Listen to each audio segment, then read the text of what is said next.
Hey everyone, how's it going? Erkenholm here, long time no see. Bringing you a video today. I have with me from PAX Pokemon League Australia, Kaka. Hey guys, how you doing? So Kaka, last year, I believe, right, you were the champion at PPL Aus? Yeah, the first champion we'd had at the Oz League. So that was really cool and a great fun experience. And I hope everyone who got a chance to tango the battle lines with me had a good time with it as well. No. 'Cause I had forgotten about that. The first year at PPL Aus, they only had the 8 gym leaders. Uh, and then the second year, they decided to go bigger and go for the full league. We had enough warm bodies, that's for sure. Yeah. So it was good to see that you guys were able to grow that second year, and I think you got a little bit bigger this year. I believe so, but I kind of want to leave a lot of those details for what everyone's favourite Uncle Fenurian might be cooking up for future video casts, which you guys should all tune in for. Oh yeah, those are pretty good to watch. Uh, you usually do what is it like 10ish episodes a year or something like that? About 8 to 10 or so. Yeah. We did. I know I was part of 2 Prime episodes last year, and that was fun to do. Those Yeah, they were great fun to watch and see how you guys roll and what you guys are up to for setting up for your league. Yeah. All right. So why don't you tell us a little bit about your character, Frank Underwood? So Frank Underwood was based off a meme that spawned out of the House of Cards TV show. So if you're familiar with the TV show, you know who Frank is. If not, I'll pause for a second while you guys go and have a look at it. All right, there we go. We're paused enough. But what happened was late in 2014, a meme popped out where it was Frank Underwood Pokemon Champion, where someone had taken screen caps of the show and rewritten some of Frank's monologues as if he was a vicious Pokemon master. So I thought, I've got to get on this bandwagon. So let's play Frank. Let's actually bring this meme to life and just make the best thing I could in a mono water team. Okay. So is Frank Underwood synonymous with water type, or is that something you kind of put in there? It's a little bit of something I put in there. But I mean, we all hate having to go and surf and just hit Magikarp after Magikarp and Goldeen after Goldeen. We've seen them. They're almost as bad as Zubats, really, aren't they? Mm-hmm. All right. Well, I see a Cloyster, so I like your team already. And I heard some horror stories about that Quagsire. Oh, well, that little Quagsire, who has come to be known as Vice President Bob, I originally stole the idea for him off Mr. Ageezy, one of our other league champions. I believe he runs usually with South. Yeah, he was at PAX South. Yeah. So late in 2014, I did ping him just to get the exact specifications of what he was doing, because I was inspired by some of his battle videos with his Quagsire. And that's how Bob was born. And to support the Bob, I talked to a few people because I like to train with a bunch of guys down the gym, and we talk Pokemon while we work out.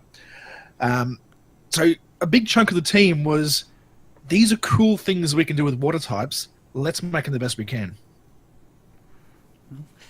Mr. Ageezy's very good at using that Quagsire, and I actually stole the set from him as well for my gym team at East this year.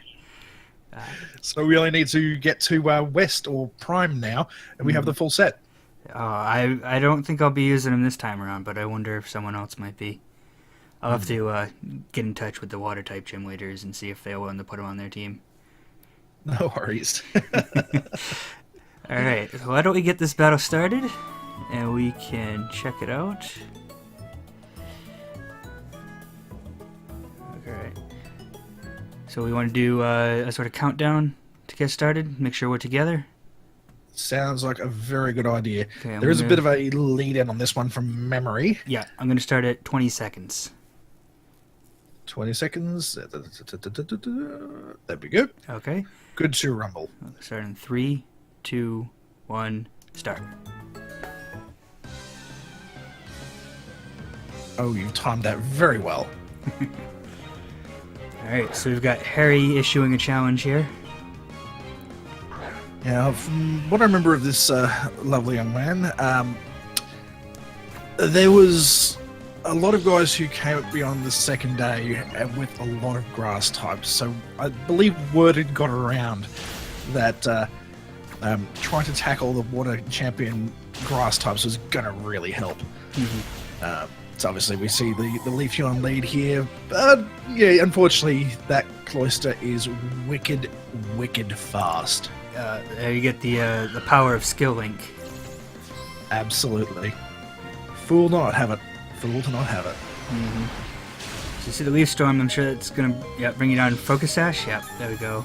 Absolutely, yeah. One of the two items you typically see Cloister running.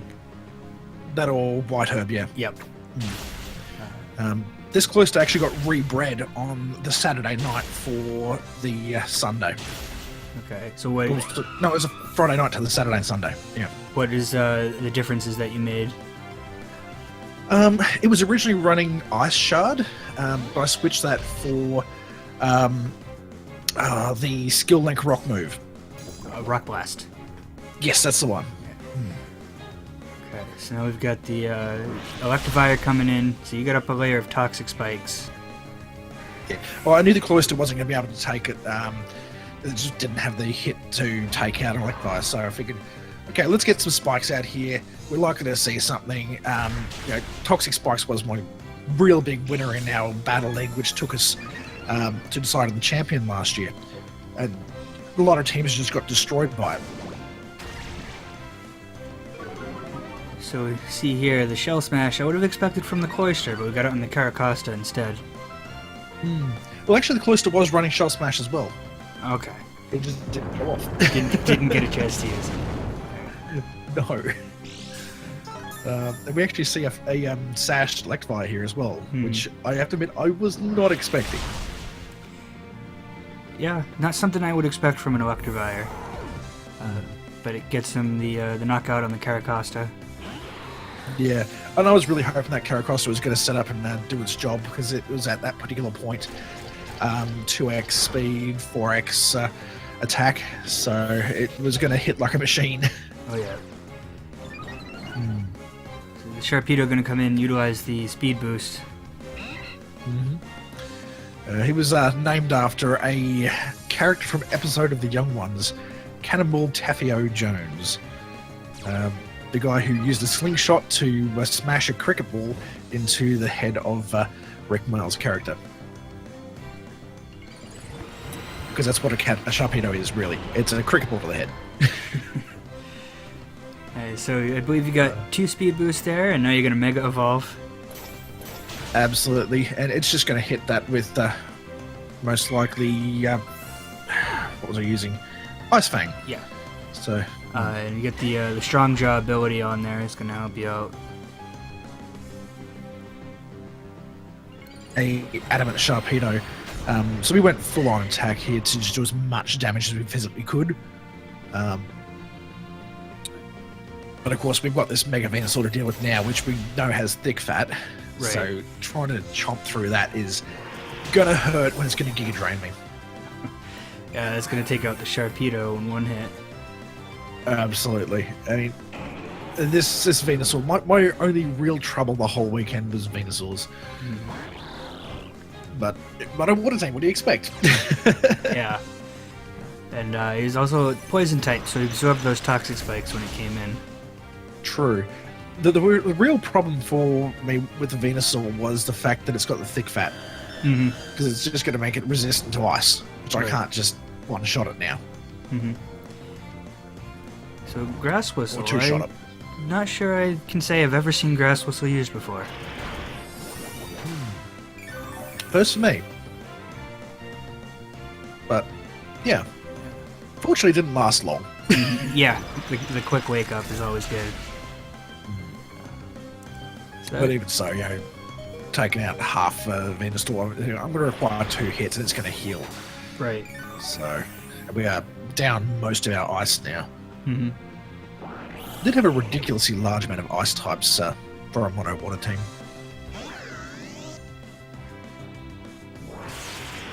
going to bring in the Rotom, kind of chip away with the Thunderbolt.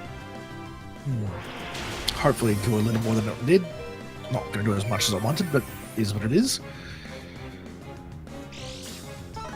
Unfortunately, if this Rotom had have had Thunderwave, may have been a different story.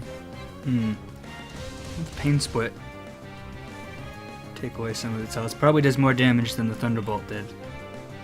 Absolutely. And at least maybe gets me a bit more longevity.